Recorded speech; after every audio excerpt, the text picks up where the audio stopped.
এ বাবা ঢুনেড়ু কি বা কি আরো বাবা স্কুল যাবো রাস্তা দিয়ে বাড়ি আসবো মানুষের কিন্তু বড়ের গাছত বেশি ঢেলাঢেলি করিস না। ও বা মোক না মানুষের গাছত বড়াই দেখলি না মোক বড়াই খাবার মনায় ওই কারণে মুই বড়ের গাছের তলত যাং। র বাবা কয়টা দিন ধৈর্য ধর, সরস্বতী পুজোটা বেড়ায়, সরস্বতী পুজো বেড়ালে তার পাছত বড়াই খাওয়া খায় বাবা, তোমার নিচিনে পড়াশুনে করা ছাওয়া গিলে। এ সগাই খাই বড়াই। এই যা যা বাবা তাড়াতাড়ি স্কুলত যা, আসছে যা যা যা। বা মুই কিন্তু স্কুলত থেকে আসতে কালে বেলেকের বড়াই কিন্তু পারি নিয়ে আসিম।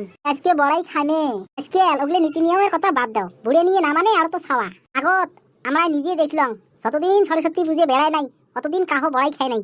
এলা সরস্বতী পুজো তো বেড়া দূরে থাক, বড়াই খালি অলপ পুট্টি হওয়ার লগে লগে মানুষের মুখত ধরায়। আরে আমরা বেলেকের কথাটা বাতে দিই, আমরা যতদিন সরস্বতী পুজো বেড়াই নেই অতদিন বড়াই আমরা মুখতে দেই নেই।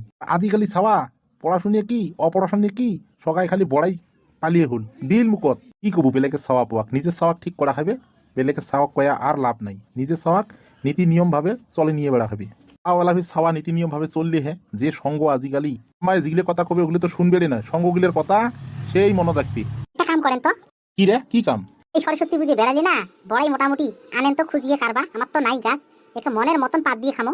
পুজোটা বেড়াই না যাবি?